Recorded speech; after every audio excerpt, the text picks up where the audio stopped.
Good morning बच्चों। Class 11th Hindi medium subject inorganic chemistry first और chemistry first का chapter number 2 structure of atom या परमाणु की संरचना, जिसके पार्ट नंबर 1 की बात कर रहे हैं। आज हम एक नए चैप्टर की शुरुआत कर रहे हैं और उस चैप्टर का नाम है परमाणु की संरचना। हमने एक चैप्टर कंप्लीट कर लिया, शायद आपने पढ़ भी लिया होगा। तो सबसे पहली बात है परमाणु की संरचना की बात करने से पहले हम बात करते हैं परमाणु क्या होता है, एटम क्या होता है। हमने फर्स्ट चैप्टर के अंदर भी कुछ एटम से संबंधित बात की, फर्स्ट चैप्टर कर लिया। अभी तक हमें एटम से संबंधित बात क्लियर नहीं हुई। तो बहुत सारे साइंटिस्ट आए थे और उन्होंने एटम को समझाने की कोशिश की। एटम क्या होता है, परमाणु क्या होता है। और परमाणु जो शब्द है वो एक ग्रीक भाषा के शब्द एटोमियो से बना है, यानी कि जो परमाणु होता है, और परमाणु को इंग्लिश में कहते हैं एटम। और एटम शब्द ग्रीक भाषा का शब्द है। ग्रीक भाषा के शब्द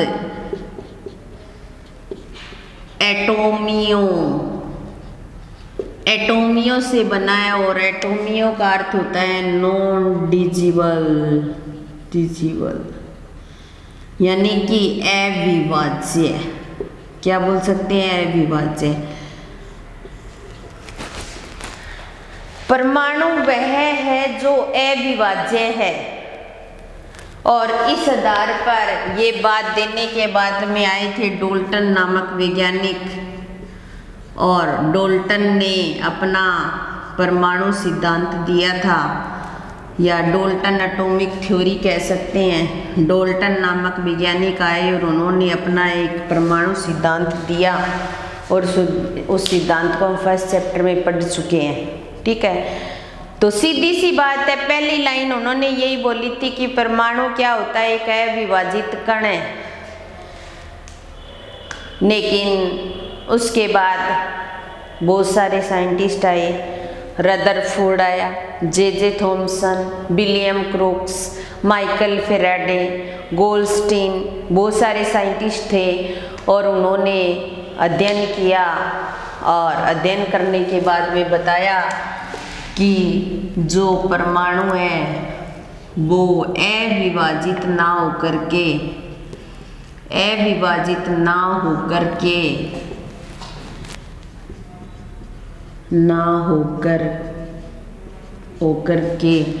विभाजित कण है।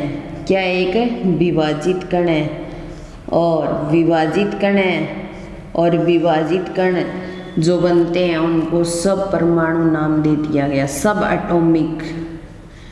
और सब परमाणु कौन कौन से होते हैं, एक तो प्रोटॉन होता है जिसको P से डिनोट किया जाता है, एक होता है न्यूट्रॉन और जिसको N से डिनोट किया जाता है, और एक होता है इलेक्ट्रॉन जिसको E से नोट किया जाता है।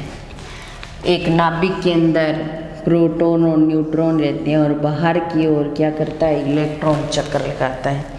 तो इस आधार पर परमाणु को एक विभाजित कण नाम दे दिया, और विभाजित कण नाम दे करके और परमाणु को 3 भागों में विभाजित कर दिया गया, इलेक्ट्रॉन, प्रोटॉन और न्यूट्रॉन।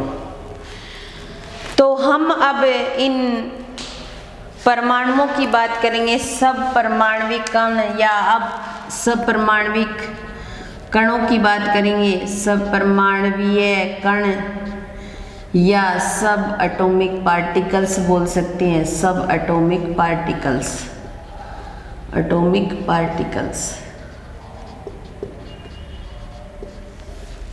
जिसमें सबसे पहले आता है इलेक्ट्रॉन। क्या आता है, इलेक्ट्रॉन। और सबसे पहले इलेक्ट्रॉन की खोज से संबंधित बात करते हैं अपने, तो सबसे पहले आता है इलेक्ट्रॉन। इलेक्ट्रॉन को ई नेगेटिव से शो किया जाता है, ई नेगेटिव। और इलेक्ट्रॉन की जो खोज हुई थी वो किससे हुई थी? कैथोड किरणों से हुई थी। किससे हुई थी? कैथोड किरणों से हुई थी, किरणों से हुई थी। और कैथोड किरणों की खोज किसने की थी? विलियम क्रुक्स नामक वैज्ञानिक ने की थी। और विलियम क्रुक्स नामक वैज्ञानिक ने की थी। लेकिन इलेक्ट्रॉन की खोज किसने की? जे थॉमसन ने। जे थॉमसन नामक वैज्ञानिक ने इलेक्ट्रॉन की खोज की। आप कहते हैं इलेक्ट्रॉन नाम किसने दिया? और नाम दिया था स्टोनी नामक वैज्ञानिक थे, उन्होंने नाम दिया था कि इससे एक नेगेटिव पार्टिकल्स जो होता है उसको इलेक्ट्रॉन कहा जाता है। पहले सबसे पहले एक नेगेटिव पार्टिकल के रूप में खोज हुई थी, ना कि उसको नाम इलेक्ट्रॉन ने दिया था। तो सबसे पहले इलेक्ट्रॉन की खोज किससे हुई? कैथोड किरणों से। और कैथोड से क्रुक्स किसने की? कैथोड किरणों की खोज किसने की? विलियम क्रुक्स ने। फिर खोज इसकी इलेक्ट्रॉन की खोज जे थॉमसन ने की और नाम स्टोनी ने दिया था। अब सबसे पहली बात आती है कैथोड किरणों की खोज कैसे हुई और कैसे इलेक्ट्रॉन नाम दे दिया उनको। तो सबसे पहले कैथोड किरणों की खोज विलियम क्रुक्स ने की थी। और विलियम क्रुक्स और जे थॉमसन ने कुछ एक्सपेरिमेंट किए थे और उस एक्सपेरिमेंट के आधार पर इनको पता चला था। तो इन विलियम क्रुक्स से पहले एक वैज्ञानिक आया था 1858 के अंदर, माइकल फेराडे। एक वैज्ञानिक था माइकल फेराडे। माइकल फेराडे नामक वैज्ञानिक था। इसने क्या किया था? कुछ एक्सपेरिमेंट किए थे इलेक्ट्रोड पर होने वाली रासायनिक अभिक्रिया। इलेक्ट्रोड क्या होता है? जो धातु की बनी हुई पतली पन्नी जिसे जोड़कर और विद्युत धारा का प्रवाह करवाया जाता है। और कुछ रासायनिक अभिक्रियाएं की थी और रासायनिक अभिक्रियाएं करने के आधार पर उन इलेक्ट्रोड्स के ऊपर, यानी कि जो धातु की पतली पन्नी थी उन पर रासायनिक अभिक्रिया की और इलेक्ट्रोड पर कुछ पदार्थों का विसर्जन होता है या निक्षेपण होता है। तो ये बात माइकल फेराडे ने बताई। फिर उसके बाद में इससे आगे ये एक्सपेरिमेंट नहीं कर सका था। इसको करता तो शायद इलेक्ट्रॉन की खोज इसे ही मिल जाती या कैथोड किरणों की खोज यही कर देता। तो उसके बाद में फिर विलियम क्रुक्स नामक वैज्ञानिक और जे थॉमसन थे। विलियम क्रुक्स नामक वैज्ञानिक और विलियम क्रुक्स नामक वैज्ञानिकों ने इसकी बात को देखा और वह जे थॉमसन ने, विलियम क्रुक्स और जे थॉमसन ने फिर एक्सपेरिमेंट किया। और एक्सपेरिमेंट करने के लिए इन्होंने क्या कि एक कैथोड किरण नलिका ले ली या कैथोड नलिका ले ली, कैथोड कांच की एक नलिका ली। उस नलिका को इस तरीके से शो कर सकते हैं अपने, ये कांच की एक नलिका थी, विसर्जन नलिका बोल सकते हैं। इस पे एक तो इलेक्ट्रोड यहाँ लगा दिया, पतला मेटल का एक इलेक्ट्रोड यहाँ लगा दिया और इस तरीके से, ठीक है। इसको तो नेगेटिव कह दिया और इसको पॉजिटिव कह दिया। और नेगेटिव यानी कि इसको कैथोड और इसको एनोड माना, एनोड माना। ये निर्वात पंप था, ये निर्वात पंप था, ठीक है। और ये इलेक्ट्रिक करंट के लिए उच्च वोल्ट था, उच्च वोल्ट था इस तरीके से। तो विलियम क्रुक्स और जे थॉमसन ने कुछ गैसों को इस जो कैथोड कांच की नलिका होती है इसके अंदर प्रवाहित करवाई गैसों को दाब और उच्च वोल्टता पर। जो दाब था वो तो कितना रखा था? दाब तो निम्न रखा था, निम्न दाब रखा था और वो दाब था 10⁻⁻² mmHg से और 10⁻⁻mmHg तक, यानी कि दाब रखा था वो 10 की पावर -2 mmHg से 10 की पावर -4 mmHg, मतलब बहुत कम।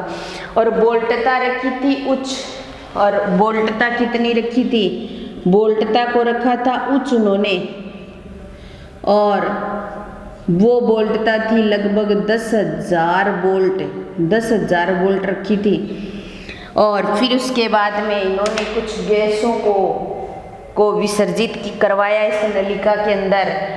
तो इन्हें कुछ इस तरीके के चमकीले पदार्थ के रूप में कुछ पॉइंट्स दिखाई दिए।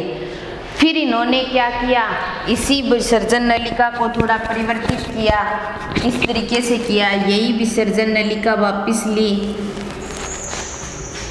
यहाँ पे बना लेती हूँ मैं, और यही विसर्जित नलिका इस तरीके से इन्होंने वापस ली। और ये तो कैथोड थी और ये एनोड थी, और यहाँ पर कुछ जिंक सल्फाइड जैसा पर्दा लगा दिया था इन्होंने।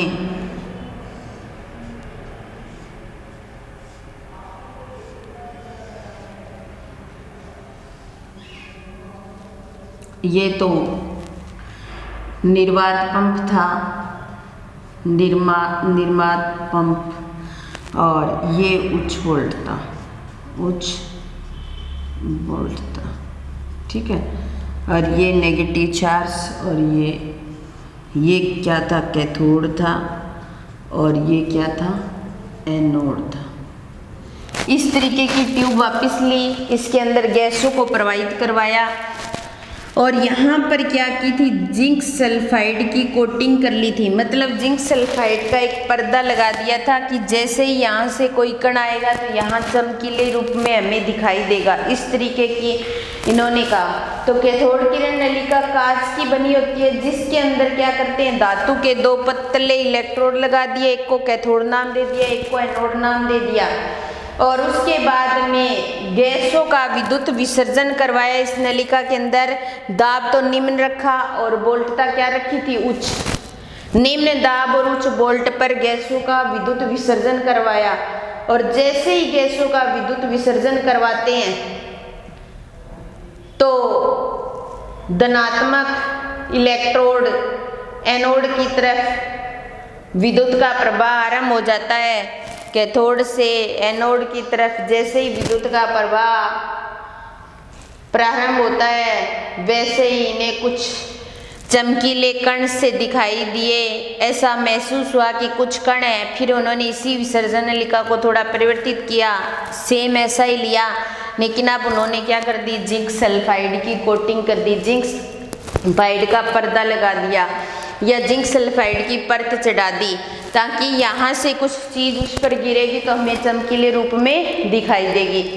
तो जैसे ही कैथोड से एनोड की तरफ विद्युत का प्रवाह होता है, तो प्रवाह जैसे ही करवाते हैं तो यहाँ से जाने वाले कण जैसे ही यहाँ टकराते हैं तो हमें कुछ चमकीला बिंदु दिखाई देता है, कुछ स्फुरदीप्ति उत्पन्न होती है और चमकीला चिन्ह बन जाता है। और चमकीला चिन्ह बनने के कारण या कैथोड से एनोड की तरफ प्रवाह होने के कारण इन किरणों को नाम दे दिया गया कैथोड किरणें। और कैथोड किरण नलिका के अंदर गैस के कैथोड किरणों के जो कैथोड किरणें हमें दिखाई देती है और उनसे जो पदार्थ था चमकीला उस पर्दे के ऊपर प्रवाहित हुआ था, उसको जो किरणें थी वो तो विलियम क्रूक्स ने उन किरणों को कैथोड नाम दे दिया गया, और जो चमकीला पदार्थ था उनको इलेक्ट्रॉन्स नाम दे दिए गए। कैथोड से आने वाले जो ऋणावेशित कण थे वो क्या थे भाई, इलेक्ट्रॉन थे। तो इस आधार पर विलियम क्रूक्स और जे थॉमसन ने एक एक्सपेरिमेंट को करके और कैथोड किरणों और इलेक्ट्रॉन्स की खोज की। तो इस आधार पर हमने इस प्रैक्टिकल को किया, कुछ जनरल बातें की, कैथोड से संबंधित एक बार तो इस क्लास का यही समापन करते हैं और नेक्स्ट क्लास में हम कैथोड किरणें क्या होती हैं, उनके गुण क्या होते हैं, उनके बारे में चर्चा करेंगे और इसको एक बार फिर दोबारा समझने की कोशिश करेंगे। इस क्लास को यही समाप्त करते हैं। धन्यवाद।